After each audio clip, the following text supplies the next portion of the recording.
One.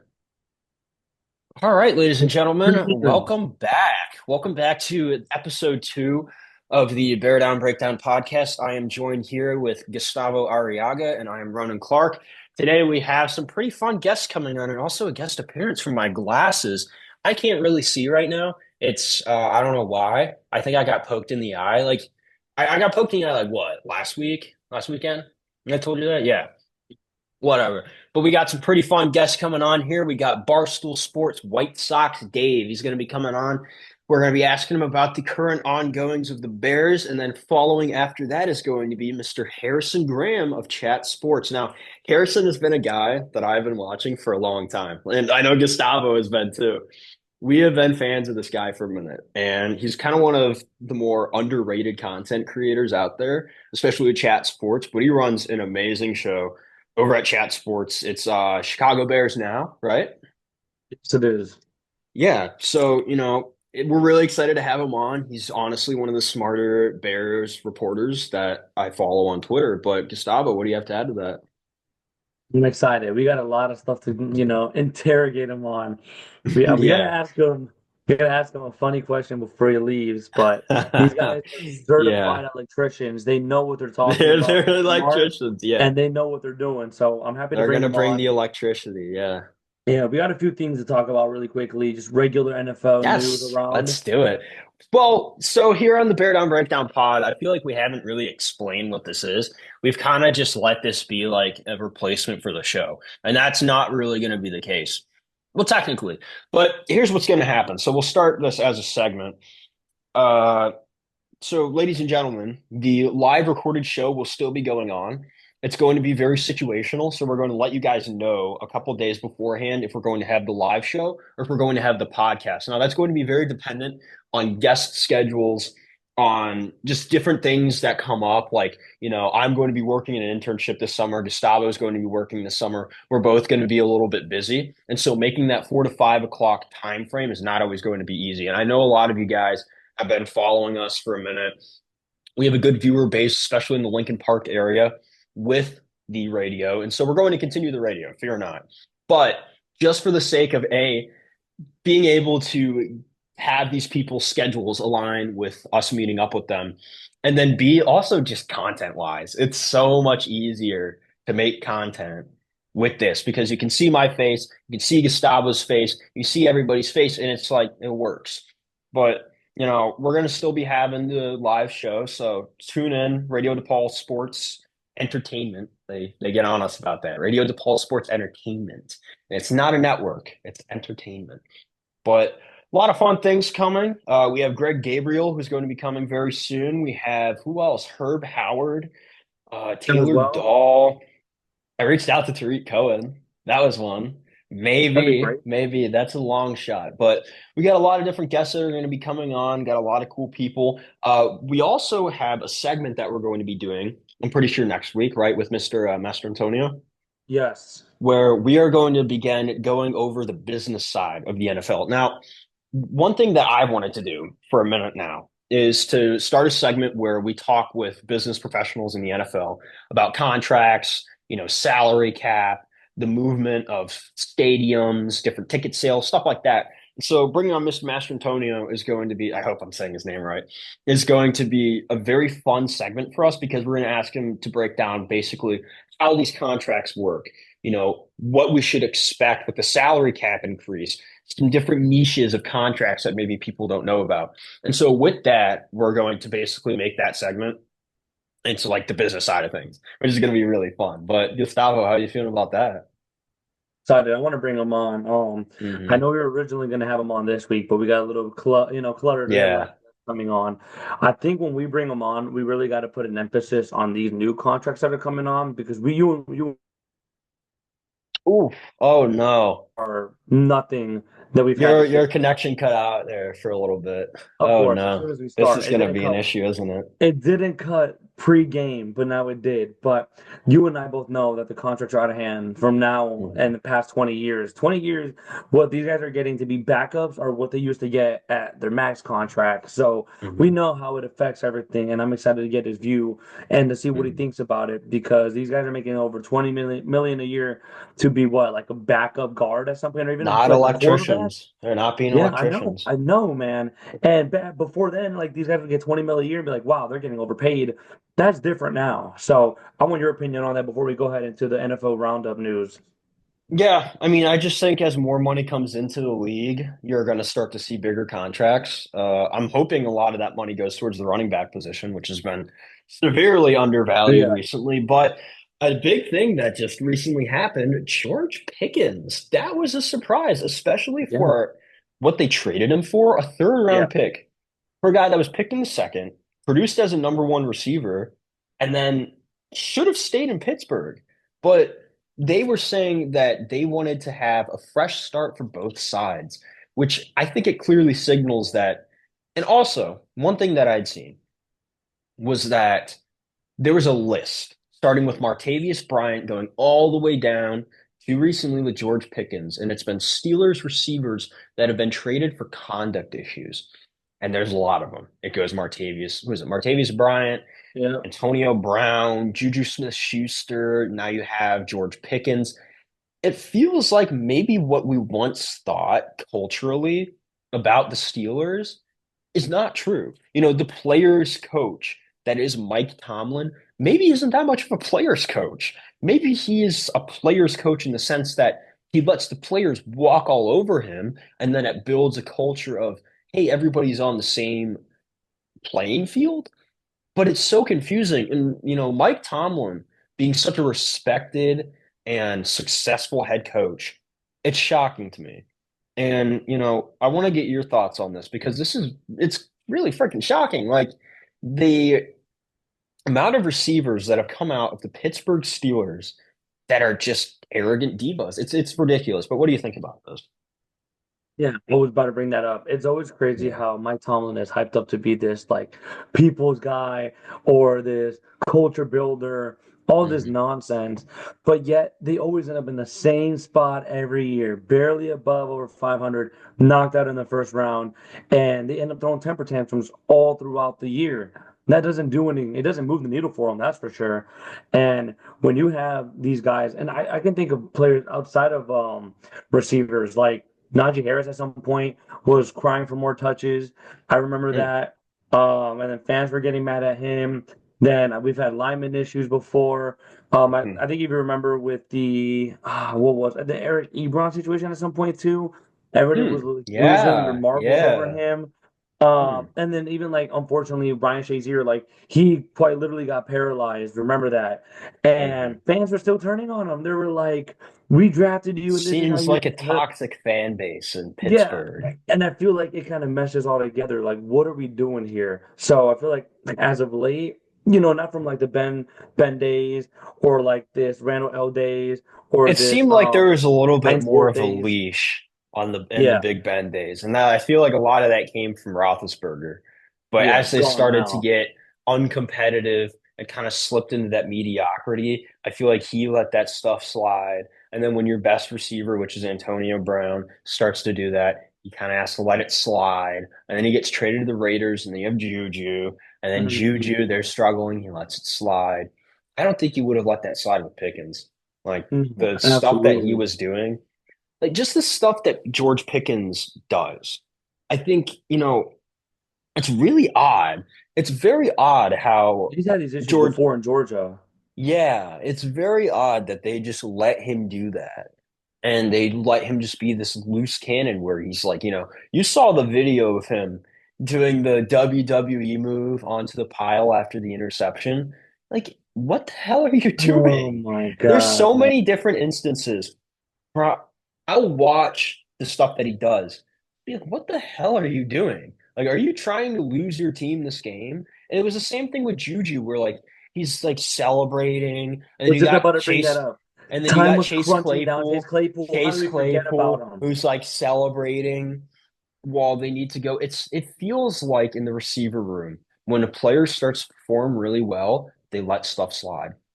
And Yep. that's just not going to work. Like, and I think something that we should really take notice is Aaron Rodgers, because I think the Steelers are asking themselves, do we want another diva, especially at quarterback, who might just piss off for a couple months, go and do a bunch of exotic drugs in a cave, and then, rewire his brain while he's trying to learn a playbook, while he's trying to like become an NFL quarterback for a franchise that has needed one for a while now. It's been a couple of years that this Pittsburgh Steelers team has had this carousel ever since Ben Roethlisberger, and we kind of saw it with the Patriots when they lost Brady, even the Bucks for a little bit. Well, no, not the Bucks. The Bucks, they got Baker and they were good pretty quick, but you know. And, I mean, the Winston projects and all that. So I there, do I there's do something there. believe though that I mean Jameis Winston was like he was good. He He was he wasn't that serviceable. he wasn't that He threw a bad. lot of picks. Yeah, sorry, I'm looking on the Twitter. It's not Twitter, it's X. X now. Mhm. Yeah, Don't like forget. smack me. Yeah, come on. But this is fun. We get to do the podcast. We can do this like every Friday, every weekend. Like, I would be down. Do we want to just do this like every weekend just to kind of like debrief NFL stuff? We could probably do I would that. say so. I would say Yeah. Fridays we should definitely keep on for live because I feel like we get a bigger audience at that point. But I feel like hmm Saturdays, Sundays we can kind of fluctuate and have the individuals on the weekend come on and talk to us. Yeah, I mean, as long as I want to. But, we are live and recording the podcast, so let's keep it rolling. We got about 5 minutes until Mr. White Sox Dave joins us. So another thing that we were also talking about was just like, how are the Cowboys of all teams going to fix George Pickens? Because who is their coach right now? Schottenheimer? Yeah, and it gets with Brian DC, Schottenheimer? Ugh. Matt Eberflus. Matt Yeah, it is Schottenheimer. Eberflus. Oof. Yeah, that Tough is times to be a Cowboys fan, man. Tough it is times. That odd is not coaching staff. fun. That is not fun. But alas, It is such an odd coaching staff because they needed a wide receiver too. And at one point they said they're just going to develop Jonathan Mingo, and they yeah. never ended up doing And that then they after they just they traded just for him. said, no thanks, we're done. We're good. So CD obviously is the very obvious number one, but two is going to be George Pickens. However, aren't the Cowboys kind of known for character issues guys too? Like they're known for bringing Dez. on these scandalous guys. Yeah, I mean, what are they doing? How is this really going to do it? You already have a new head coach in here. You always have a bunch of like random guys on that staff. They lost one of their best guys on that defensive coaching staff on Al Harris, who came to the Bears, by the way. Um, Widely loved and regarded in that Cowboys franchise. He's gone now. So he's the guy who developed Deron Bland and Trayvon Diggs. You lose them. Right now your superstars lost their guy that developed them. Now you have Pickens, who's an absolute diva. Who's going to fix him? Is CD going to fix him? We've seen CD act out a little bit sometimes. He's not going to fix him. We've seen like this coaching. We know Matt Eberflus isn't going to help. So Mhm. realistically, who does Schottenheimer bring in to help develop slash fix these guys that are having some sort of character issues or I bring think it them? has to. I just Here's don't. my take. Here's my take. I think it has to come from Dak. I think Dak needs to step up, He be has the to. He's leader that he's been. constantly propped up to be, and kind of put, belt to butt when it comes to George Pickens. I agree. Mr. Dave is going to be hopping in shortly. However, yeah, it's gotta come from Dak. Like, I really don't understand where these quarterbacks can just kind of sit back while there's obvious character concerns with people and just be No like, one's getting paid. whatever, whatever. We're just gonna like this is gonna happen. Like, you gotta like sometimes I get letting the athletes be their own person and have their own personality and like yeah, I get it, but at the same time, if you're not winning games, like getting into the playoffs every year, getting deep into the playoffs every year, then you can have that. All right, well, ladies and gentlemen, we are now going to be joined by Mr. White Sox Dave. So let's go ahead and let him in. And bring them on. Yeah, let's do it. Go ahead. All right, let's see. Mr. Dave, how are we doing? How's it going, guys? Oh, it's going. It's Let me going. get We my are. there we go. There we Sorry, are. How we I had it doing? going. Yeah. Good. How are you guys doing? Oh, we're doing great. Well, my name is Ronan Clark. First You. to start off, I was the one who you've been talking to for the past couple of days. This guy above me is Mr. Gustavo Arriaga. He is my, co-host. And so we got a couple of questions here for you, but just in general, how you doing? How you feeling about the Bears? As a Bears fan, we got a Pope who is a Sox Yep. fan. How about that? It's funny. We may have Satan and Jesus Christ and God himself with the White Sox and Jerry Reinsdorf and the Pope Leo. It's pretty awesome. I don't think God himself can fix the White Sox. I hope he can. I'm not positive he can. I am not a very pious individual myself. However, I am willing to. I like. I'm whatever it takes. Like I'll join Catholicism. I'll do whatever the Pope wants me to do. Just make the White Sox good again. That's all I care Yeah. about. But how are you guys doing? Oh, we are doing great. We are We're very ecstatic honored to to have have you, you Dave. on Thank here. you. Yeah. Well, we got a couple of questions here for you, so we won't take up too much of your time, but it's mostly going to be Bears related, and then we got a fun one for you later because Gustavo and I have some things planned for tonight. So we're going to start off with how are you feeling about the odds of us signing either Nick Chubb? Somebody was talking about Jadeveon Clowney. That could be one where we bolster the defensive line. Which one do you feel we're more swinging towards, or do you have a dark horse that maybe we could sign? My dark horse is I don't know if you guys are looking explicitly for signees right now, but and I haven't read up on the Jadeveon Clowney release quite yet. That just happened a few Mhm. hours ago. I know. Do Yeah. have to dig a little bit into that, into how to see if the financials will work. We were talking in the office this week about swinging for Kenneth Walker. Hmm. Obviously. I don't know if he's a Midwest guy himself. Played at Michigan State though, so played in the Midwest in college. That's that like if you get Kenneth Walker, that offense is complete. Like there's a half a question mark, I would say, at left tackle, but like we already know what Braxton Jones is, and that's a passable at worst player, you know. Obviously there's the injury history and all that, but if you get Kenneth Walker and swing for the fence, and I don't think it would take much, probably I mean, I'm not an expert on this stuff, but I think it would be one of the fourth rounders that they maybe even the one they just traded for in this previous draft. So if that's the cost of Kenneth Walker, who's got 1 year left on his rookie deal, then sign me up. And then Jadeveon Clowney, obviously, if the financials work, same thing. He's been around the block. He's been on like a million teams at this point, but that's a player I think you can. And he was only on a 2 year deal. He's 32 or 33 Hmm. years old, I think it is, and obviously on the wrong side of the of 30, which is scary, but I don't think it would be like it's not going to be some long-term deal where if he does fall off a cliff production wise that like you wouldn't be hamstrung for years down the road because of it. He'd be a relatively cheap deal. So I'm all for both of them. I'm all for Hmm. both of them. Obviously, those are the two question marks. It's um tight end, running back and defensive end. So if you can fill it with those two players, then I'm all for it. Now, I wanted to add, I was talking with Greg Gabriel. I don't know if you know him on Twitter, Yeah, yeah, of but course. Yep. he had mentioned that Carolina had took $6 million in a cap hit when they released him. That's a little interesting because that was part of his contract, and they basically cut him. They didn't want him there, so they took the $6 million hit. And I think that kind of signals it was something that we were also talking about with him with Swift, which we'll get into. But if they're taking that hit to cut him, like many other teams have maybe they have somebody better, or maybe they feel that he is a replaceable asset. And it was kind of the same thing where when we had brought on, God, who was it? The guy after Robert Quinn, who was the number two for us. I Was remember. like I Bruce was like Bruce Irvin for a minute. Oh No. I man. no, who was it? Gustavo, you're the ball I'm knower. Who blanking was it? on the I know So who. we brought in Robert Quinn. After Robert Quinn.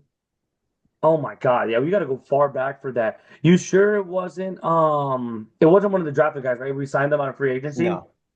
Oh Because my God. I have his we had been like pissing around with Dom Rob for so long, and I was like, oh God, Yeah, get him I out of have here. his picture in my head. I know exactly who you're talking about. Unique Ngakwe, is that who it was? Yes, Yannick Ngakwe. Yes, Yes. he was good, Yes, but yes, I think it would yes. be he would be a downgrade from Ngakwe.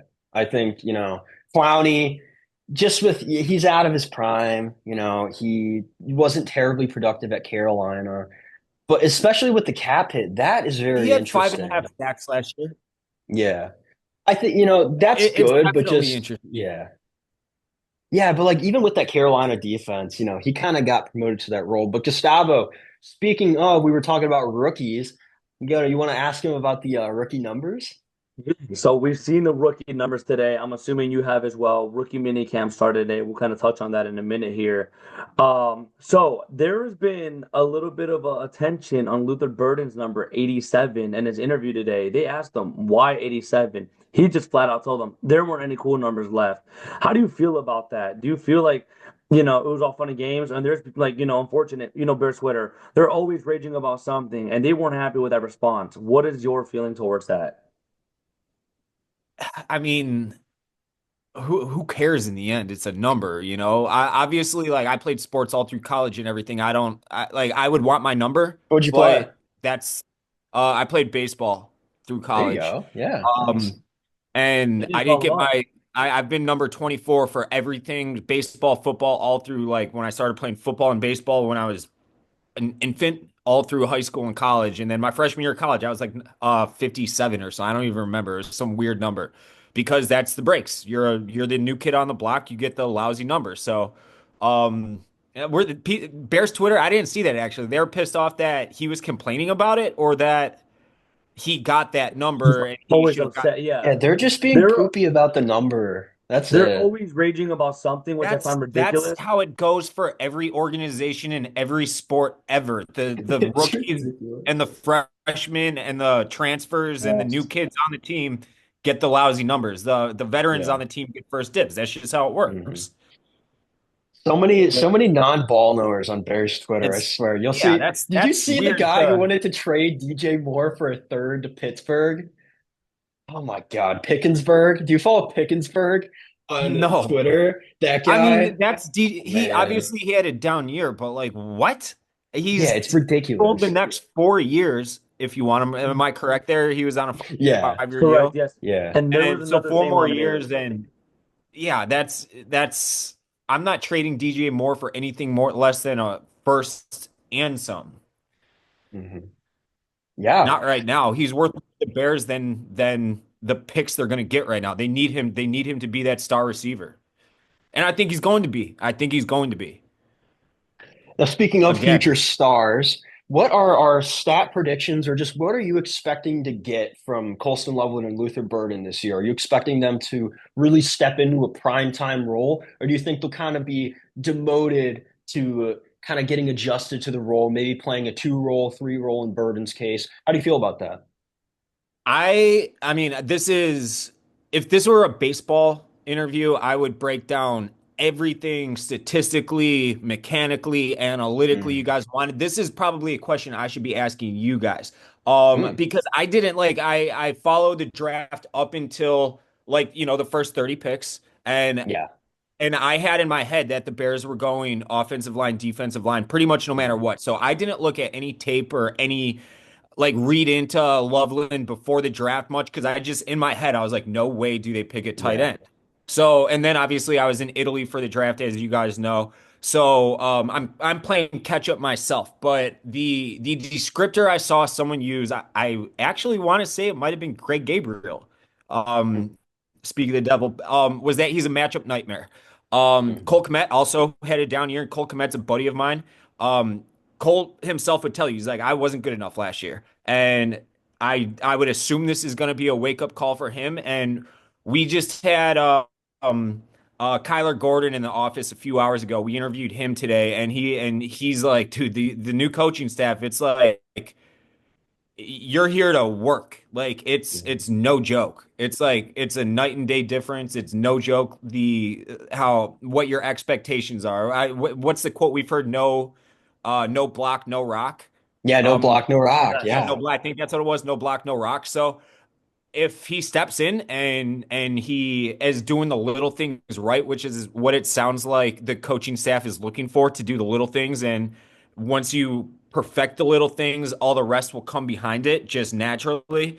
But I don't know. Like that's the thing. Like I had in my head that Komet was going to be like the third or fourth, best target. Um, but now it's looking like he's shifting down one, and they're going to play a lot of 12 man, or 12.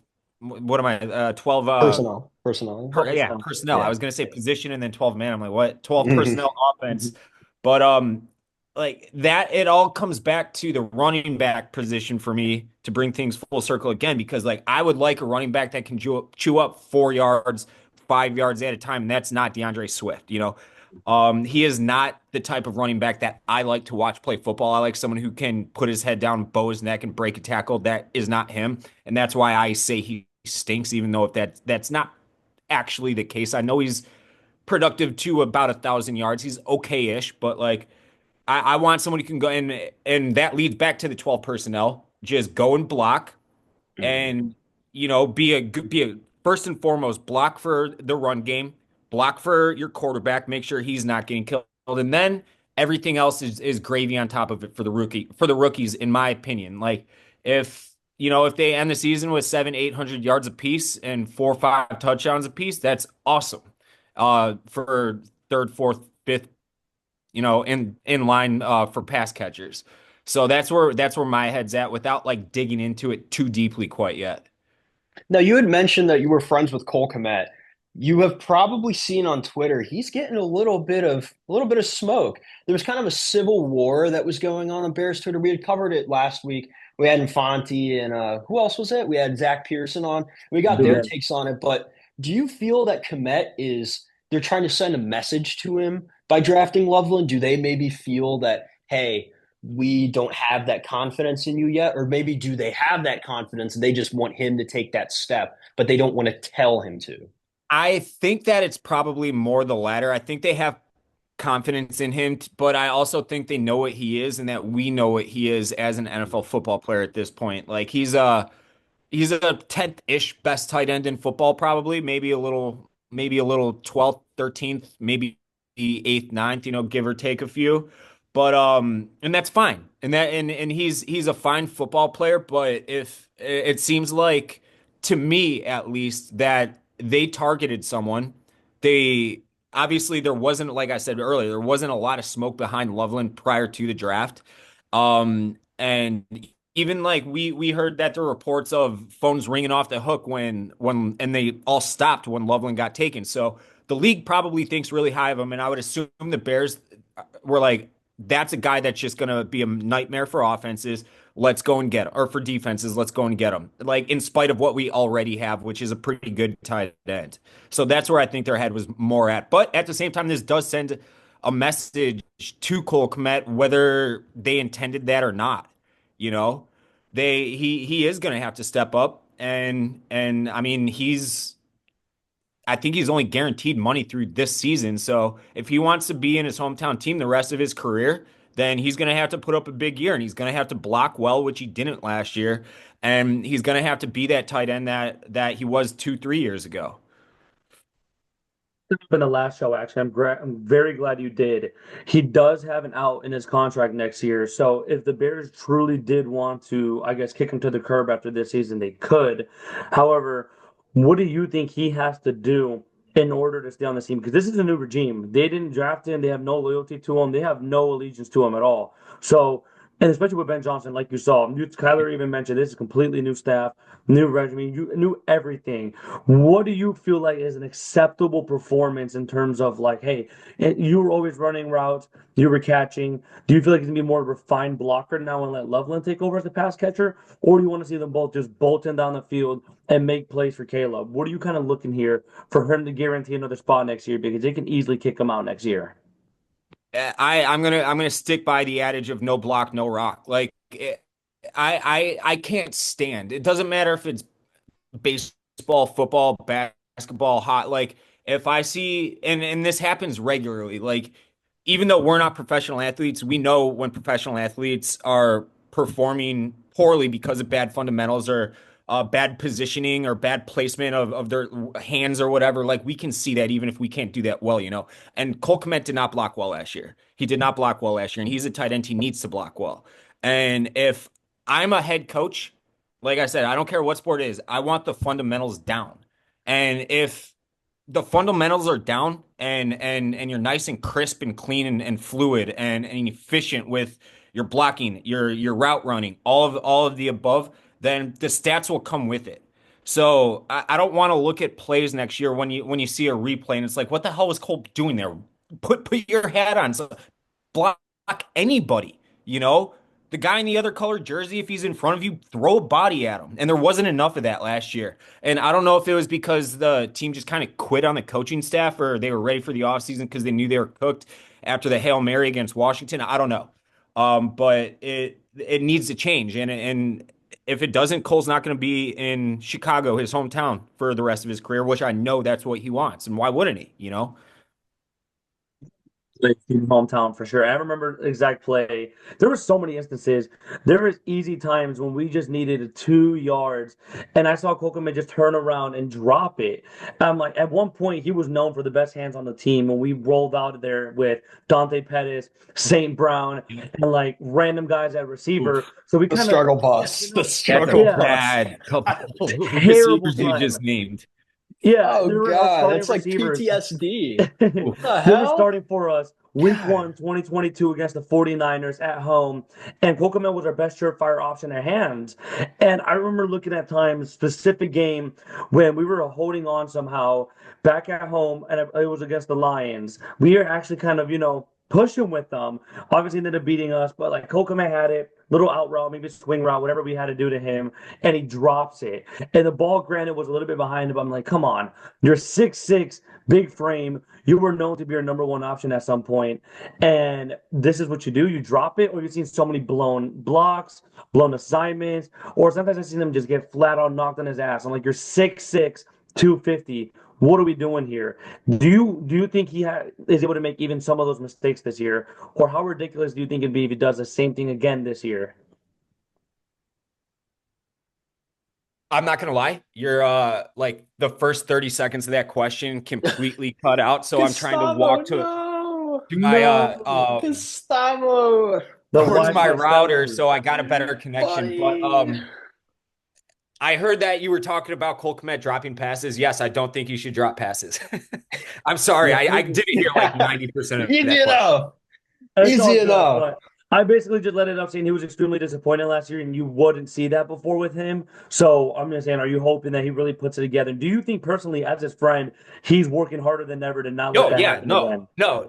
I promise you, it is never, ever, ever a work ethic thing with Cole at all in any manner. That's not, and it's not like I'm texting him 24 hours a day or anything like that. I know I'm friendly with him from Friend of the work. show. Friend of the Yeah, show, yeah. he's been on the show a bunch of times. I've seen him out a handful of times, but yeah, Cole's an awesome dude, and he's a good football player, and he knows that he wasn't as good as he should have been last year. So he's gonna do everything in his power to make that better. I know that. All right, before we get you out of here, real quick, can we get a shout out to Bear Down Breakdown? We're compiling everybody that we have on, shouting us out, and then that's going to be our intro for the radio station. Shout out to Bear Down Breakdown. You guys do a great job. Happy to come on anytime, even though the X's and O's of football aren't necessarily my thing. I just love kind of Actually, I wanted to suggest we have a couple of coworkers at RDSE that do baseball centered podcasts. I can reach out to them and see if maybe, Sure. if they would love to have you on. I know Marie has Over the Ivy. So if you wanted to connect with them, but we can always keep doing this too. We love having you.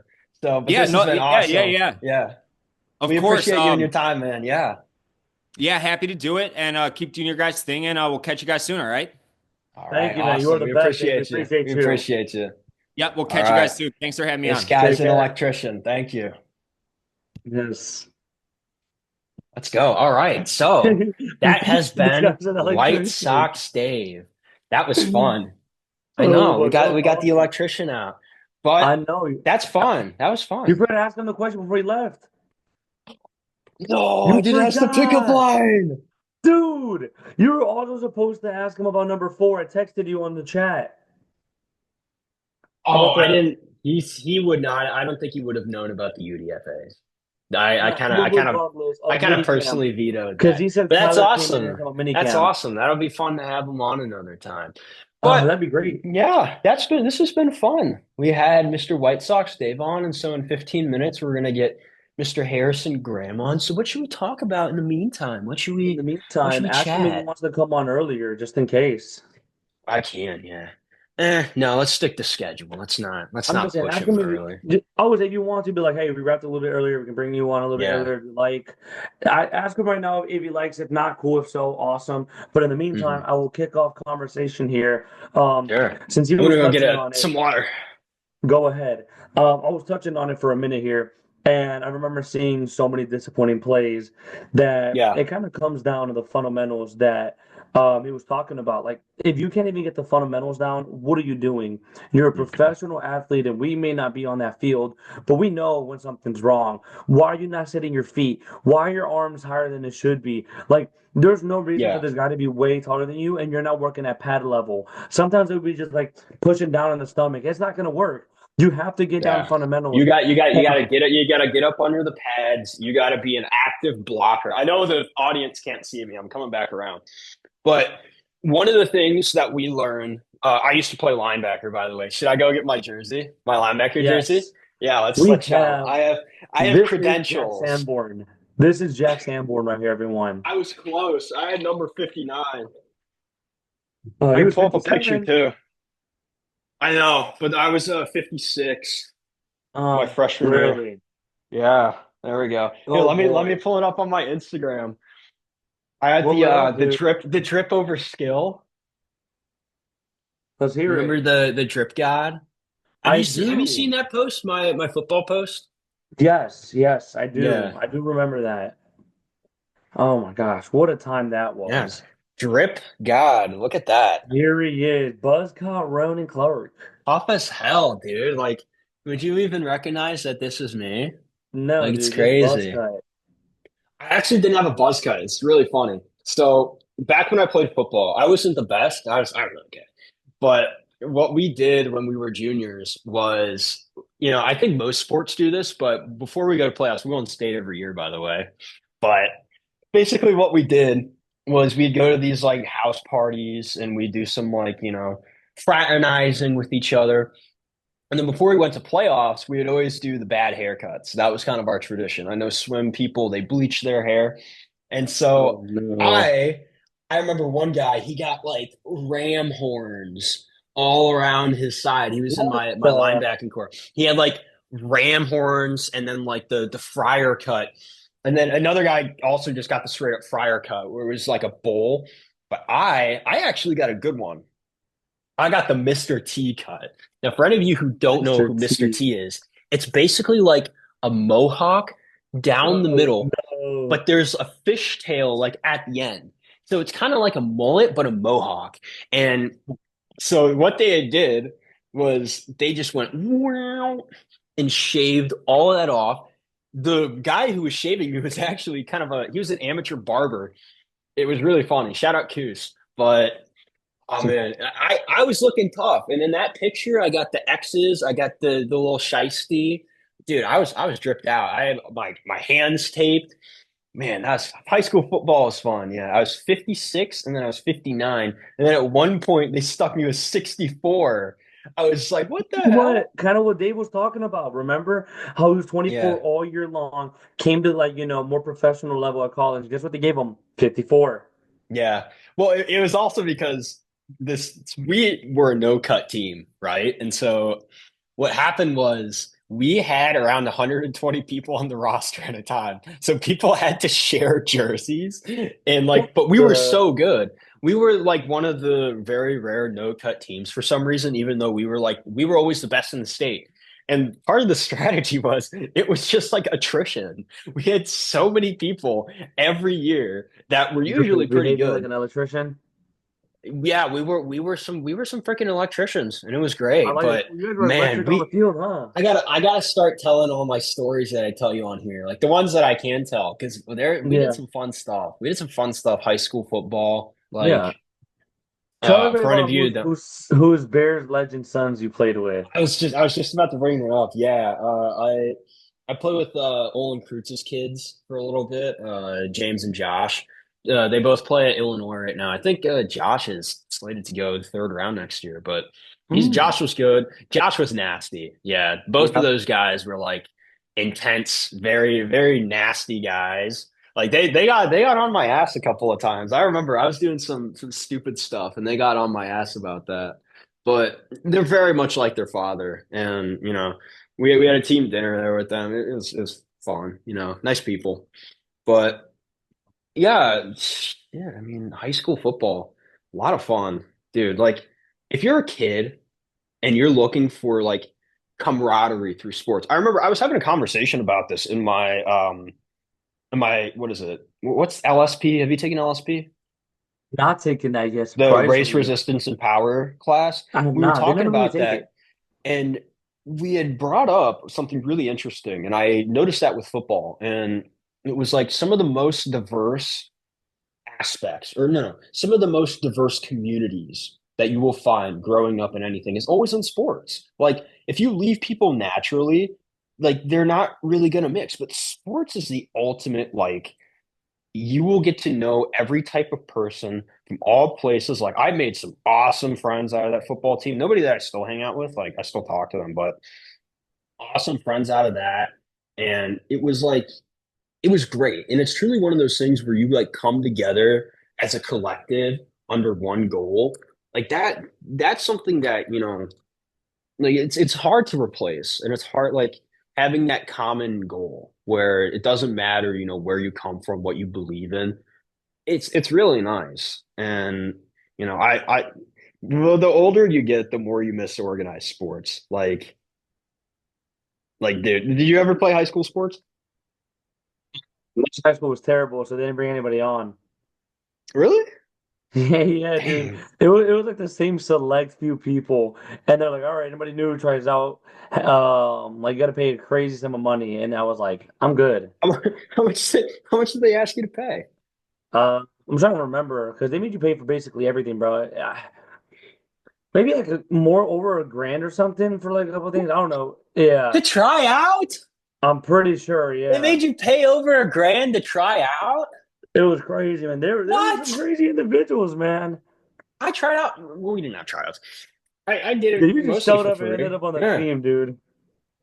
They looked at you and said, "Get this Hey, guy on I was here." I was second string. Okay, I was a second stringer, so I was pretty good. Okay. I was Alex Moraning it the whole time, though. But hey, I I like Alex, that.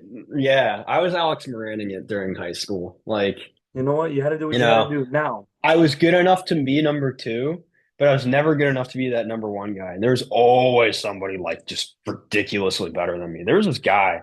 Um, Ball State. I haven't talked to, huh? Did you go to Ball State? Oh, Pemberton? No, I'm not Yeah. thinking of a Pemberton. There was this guy that I played at on my position group. I'm forgetting his name, but he wore number four, and he was really good. Like, really, really good. Very athletic linebacker. Like, can Very blitz, electrician like. can cover. He was an electrician. Yeah, our linebacking core was solid. Like, we had everything that you would have wanted in a linebacking core. We had fast and athletic at the Sam. We had strong and physical at the Will. We had two just like really like nasty, down dirty guys at the Mike and Mo.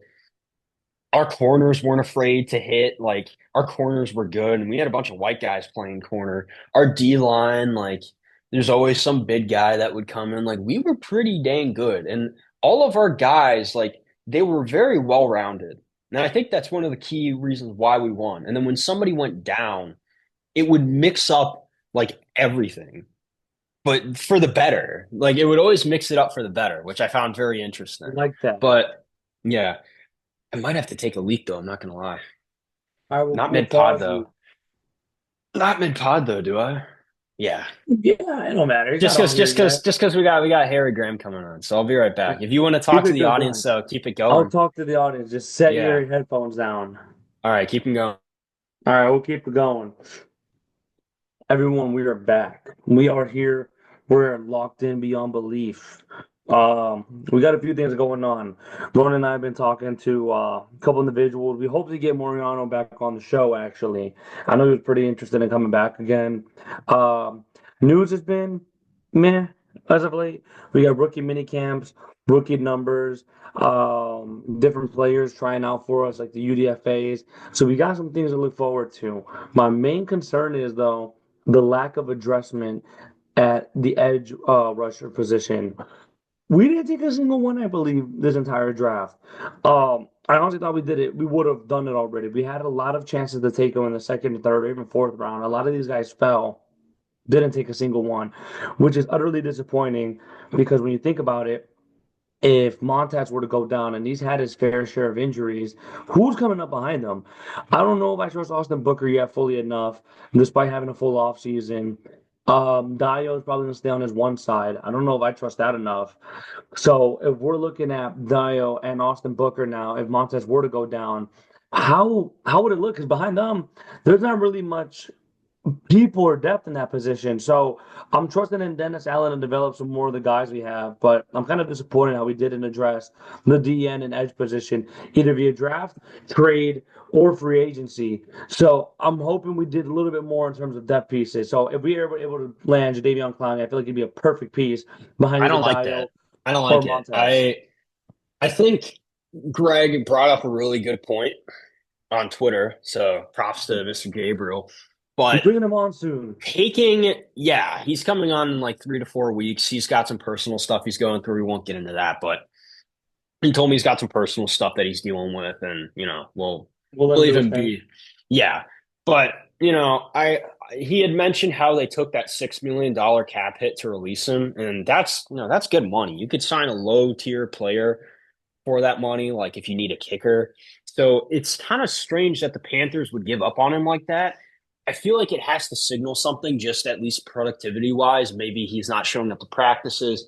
Like you had the situation with Miles Garrett, where once guys like kind of get paid or have a little bit of job security, they kind of start to just like piss off. But I wouldn't see that as the case with with the edge rusher position or with Clowney, because like at least with Clowney, he's been bouncing around with a lot of teams. I know Dave had mentioned that, he's been on like every single team. And so he's likely Feels going to be like on it. another.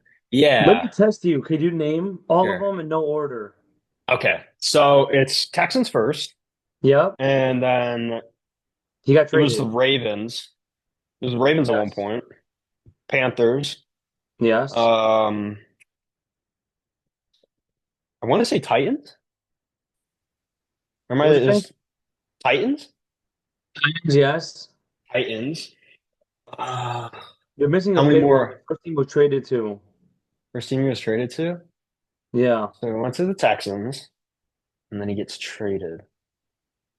Huh. Immediately after. You're missing a huge one. Everybody hyped this I move up like know, I happening. know. I'm thinking, And I'm it thinking. literally didn't work because Clowney has been a clown and Uh, underperforming his entire career. it was.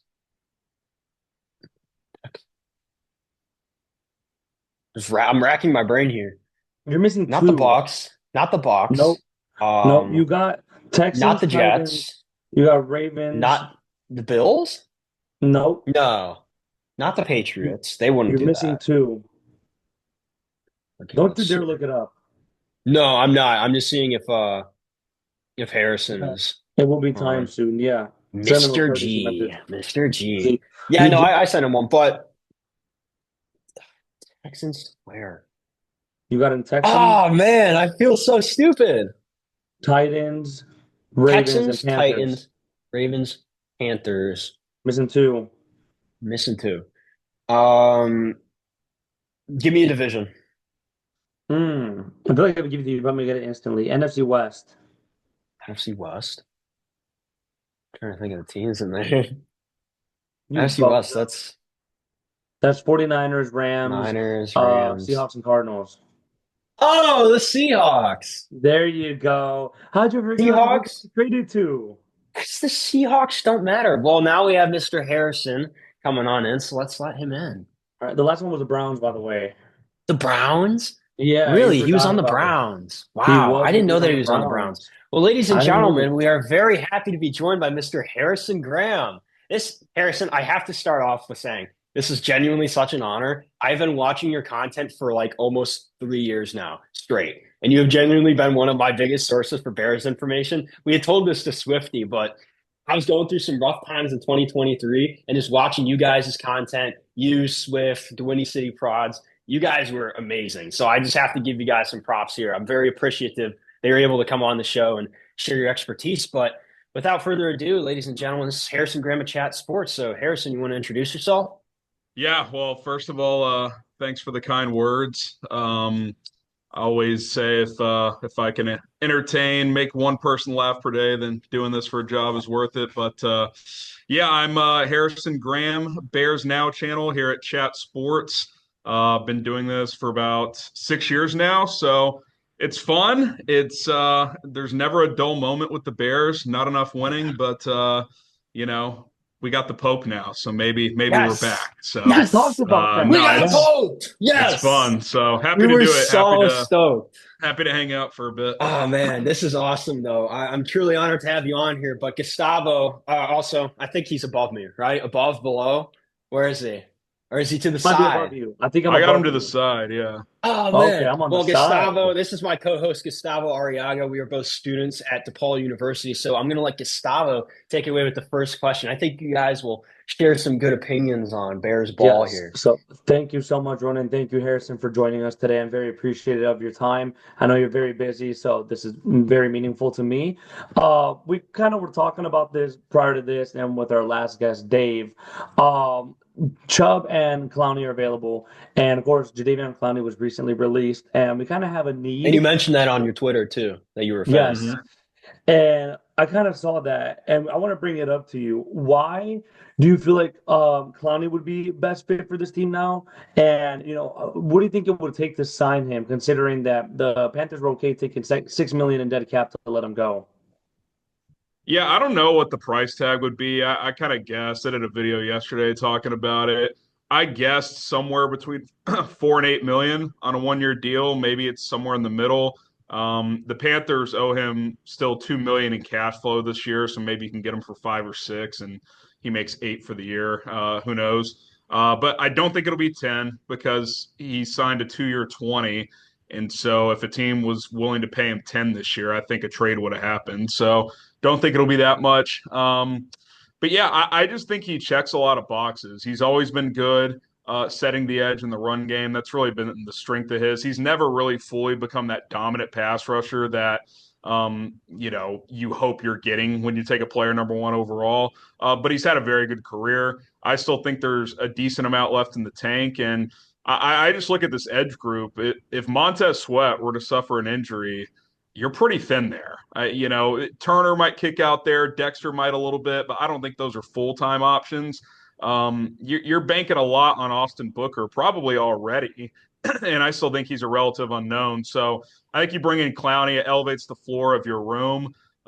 He's big, he's got long arms, two things that Dennis Allen covets in edge rushers. So I'm not saying it's going to happen. I'm not sourcing any intel here. I just think he checks a lot of boxes for what DA likes, and I think he or Zadarius Smith are probably the two best options out there if you're going to bolster that edge group. So it caught my attention when he got cut for sure. Again, I don't know if the Bears are actually interested or not, but I would be if I was running the team. If I it set was that up between too. Zadarius or Jadeveon, who would you take? Um, I think it really depends on what you like more. If you want a more consistent pass rusher, you'd probably take Smith. If you want someone who's better at setting the edge in the run game and could still give you decent pass rush, you'd take Clowney. I think they're same caliber level of player overall, but I think that would just come down to which do you value more? If you're Dennis Allen, someone who consistently get a little more pressure on the quarterback, that would lean Smith, according to the data, or Clowney, who might be a little better well-rounded and certainly better against the run. So I'm kind of indifferent. Maybe it's a price thing. Whoever's cheaper, just give me the cheaper option. But I think you're getting similar level of play overall. And I'm very glad you brought that up. I like both. However, before you came on, I mentioned like if Gordon Montez, or let's just say Dio also goes down after we sign with that big contract, who's really there for us? I don't know how much more we're gonna keep Dominic Robinson around for because he really hasn't done much for us. Austin Booker's still unknown. He's pretty raw and kind of a bit undersized in terms of weight. Do you really trust, I guess, Shamar to go out there? Even Dexter, we heard slim down a little bit. At that point, it would just be way too thin. And that would led me to a point we brought up before as well. How did you feel about the poor addressing of edge rusher in the draft? It really felt like we did everything in our ability to not take edge in the draft. And it doesn't have to be a high end one like we could have done in the first, second, even third round. But the fact that we took Ruben Hyperlate, a linebacker, instead of an edge rusher at that point kind of felt unnecessary. What are your thoughts on that? Yeah, both Poles and Johnson were pretty blunt in just saying that they kind of just stuck to their board. I mean, obviously, Hippolyte was not really a player on, people on the outside looking in's radar. I didn't even know who he was when they took him. I had to kind of do research on the fly. But I think he's a guy who checked a lot of boxes for them in the draft process. Uber athlete, really fast. They need a third linebacker. So we'll see with him. But yeah, as far as edge goes, I'm with you, and I'm not. I like a lot of the picks. I think sometimes the draft gets funky. Like I don't think they expected Luther Burden to be available. That might have been a spot where they would have taken an edge rusher, but they were like, this guy's too good to pass up on, right? So I think sometimes the draft dictates what you do instead of the other way around. So I think that was an example of that.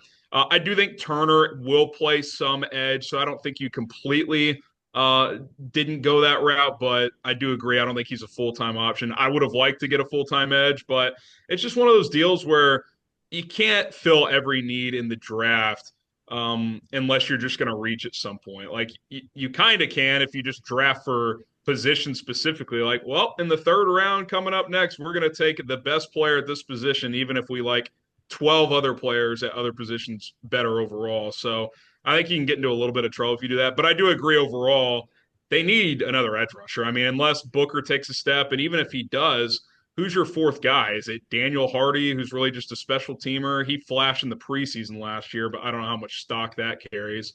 You mentioned Dominic Robinson. I don't really expect him to be on this team, if I'm being honest. So we'll see. Edge is kind of one of those positions that you can kind of just find guys late in the process. I mean, they added Ngakoue in August a couple years ago, and he obviously wasn't great, but I mean, he was a serviceable player. So there's always guys out there, but yeah, I mean, that's a position that I'm definitely keeping an eye on over the next couple months. Now, we just saw that the Bears rookies have selected their numbers. So I wanted to hear from you. Whose jersey are you going to be copying? And how do you feel about Luther Burden taking 87? Do you think that that's going to stick, or maybe they let him get Bronco Nagurski's number? How are you feeling about that? Yeah, the retired numbers thing has become a hot topic. You kind of wonder like 50 more years come by, how many numbers are going to be left? But yeah, hot take. I wish some receivers would go back to wearing 80s. I'm not against the single digits or the teens, but we actually did an exercise last year in the office. I think CeeDee Lamb was the only receiver wearing 80s last year at 88. So maybe there's a little comeback there. If you heard Burden today, he said all the good numbers were gone. So I don't think he really has any attachment to 87. I'm fine with it. I like 80s numbers, but if I had to guess, I would guess they get switched. Now, whether or not, Nagurski's, family would allow that. If the Bear, I don't know. I don't really anticipate 3 opening up. I kind of threw 13 out there because Caleb's not switching and Keenan's gone. I think Maurice Alexander, a guy they brought over he was on Detroit's practice squad last year. I think he technically has that right now. So I don't know if Burden would want that number, but I would say hold off on buying any Burden jerseys right now because I think that number could change. But I think the best rookie number is Kyle Monungai. 25 is a good running back number. So like that number. The one thing I would switch, Zay Frazier's wearing 20. Travis Homer is now 21. They should switch. I think Yes. 21 on a Yes. corner is a really good number. And I think 20 for just a depth running back special team are perfectly fine. So if we could get that little switcheroo going, that would be a win-win for everybody. So that's kind of where I'm at. I like 84 for Loveland. 80s are a good tight end number. So all good there. Mercedes Lewis ruined that number for me on him. I every time I see 84 in a Bears jersey, I'm like, False oh, start. Mercedes is back on the field again. Oh God, this is not going to be good. Colston's But Colston's a little faster, so a little bit younger too, by yeah. almost a couple of decades. But Gustavo, I think you had a question about the predictions for Loveland and Burden. So we brought it up earlier as well. Now we were mentioning, of course, their numbers and all that, but that doesn't matter. What matters is the production on the field. And now with the new offense kind of surrounding against Caleb, better line, better, I guess, running back room. Don't know how much better it got, but definitely better receiving room, better coaching staff, 100%. What are your predictions for Burden and Loveland? What do you want to see out of them? Do you want to see them explode onto the scene instantly, or do you want to see them being integrated slowly into Ben Johnson's offense and kind of just have Caleb go at his speed? What are you kind of looking here for? Yeah, I mean the good news is I don't think either have to be major producers right away, but if they are, that's just a bonus. You still have Komet, you obviously have DJ, and you need Rome to take a step. Obviously, I mean top 10 pick last year, that needs to be a key player moving forward. So, if I had to guess out of the two, who gives you more production this year, I'd probably say Loveland because I just think he's a more natural receiving tight end than Cole Komet. He's a smoother route runner.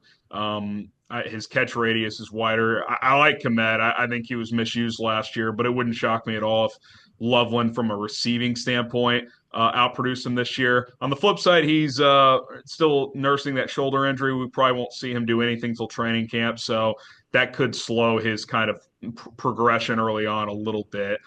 So keep an eye on that. But I think Burden is just he's just such a like the word I used to describe him is just like juice. Like he's just a juiced up athlete. Like the way he moves and can pivot and accelerate and decelerate, put on the brakes, change direction.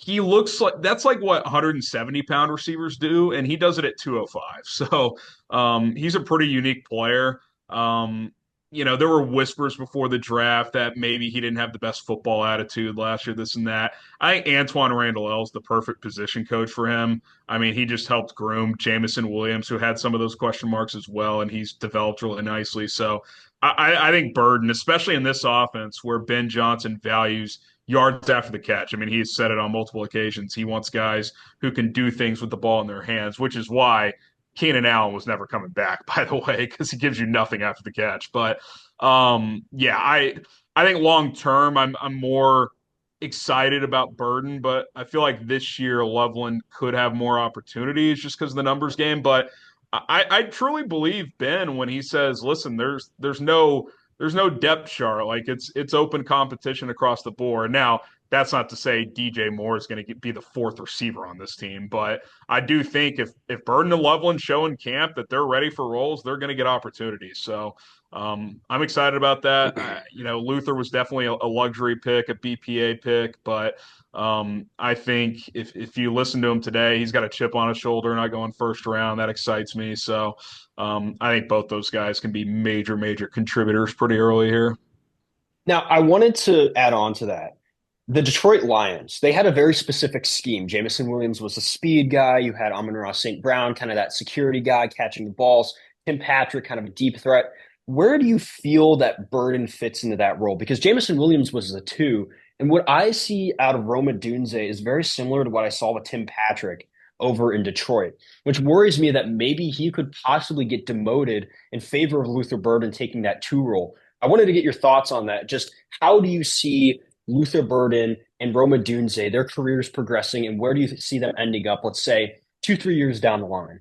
Well, I think you have to look at it in a couple different ways. One, I don't think the Bears trio exactly mirrors the Detroit one. I don't think the skill sets are identical. Like, I don't really think Burden or DJ Moore are exact Amon-Ra types. I think Amon-Ra is probably a better slot route runner than Burden, but I think Burden's got more juice after the catch than Amon-Ra. So I think they're just different.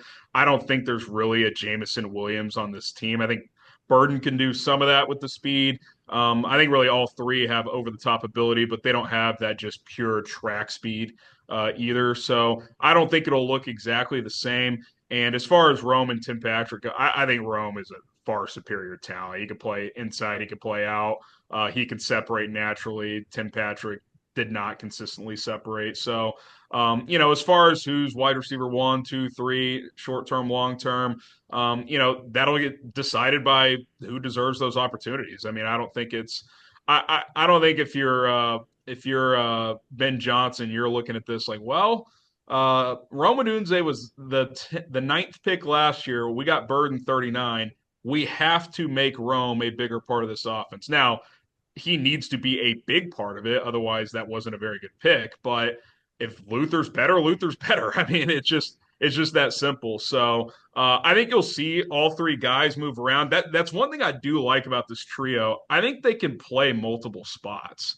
Burden's freshman year at Mizzou, he played a lot of outside, and then you put him in the slot because he was such a mismatch nightmare there. DJ can move around, Rome can as well. They both did that last year. So I think Ben will get creative with the personnel groupings, but it wouldn't shock me either way if 2 years from now, Burden's the one, Rome's the one. Is DJ still here? I think that's kind of an interesting topic a year or two down the road. I mean, if these other two guys are stars, wouldn't surprise me if they pivoted off DJ in a year or two. So you got options, and that's a good thing.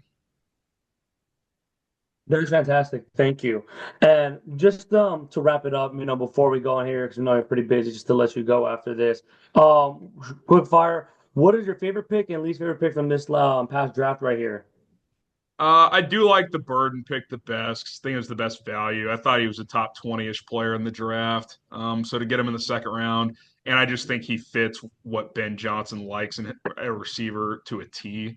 If he can further develop as a route runner, I think he's got wide receiver 1 potential. So really love that pick. I guess I'll stick with the Hippolyte pick, but is my least favorite. But the more I've learned about him, like I do get the thinking behind it. I mean, when they let Jack Sanborn go, my initial thought was they want a more athletic linebacker, and Hippolyte, just 4-4 guy. You can blitz him, he can cover. He's a little raw still. Like I think Jack's a better overall football player right now, but if they feel like they can develop this guy, he has a chance to be a better player. So I guess that'd be my least favorite one, but at minimum, he profiles to be an excellent special teams player and a backup linebacker with hopefully starting linebacker duties in the future. All right, real quick before you go, can we get a shout out to Bear Down Breakdown? We're compiling a bunch of guys shouting us out, and that's going to be our show intro. So can we get that from you? Do you want the textbook however you want to do it? However you want to do it. It's the freedom of choice. All right, give me a second here. Let me think what I want to say. how do you pronounce your last name, Gustavo? Arriaga. Arriaga. And then Ronan Yes. Clark. Am I saying both of those right? Oh, yeah. Gustavo, Yes. Arriaga, Ronan Clark. All right. Yes.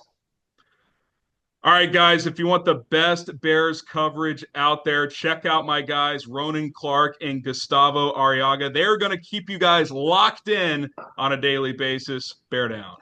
Yeah, let's go. Thank you Come so on. much, Harrison. Love You are it. the man. Yeah. Happy Friday, Harrison. We're loving everything that you guys do over at Chat Sports. Loving the beard, too. That's gotta be a lot of work. Probably due for a trim soon, but I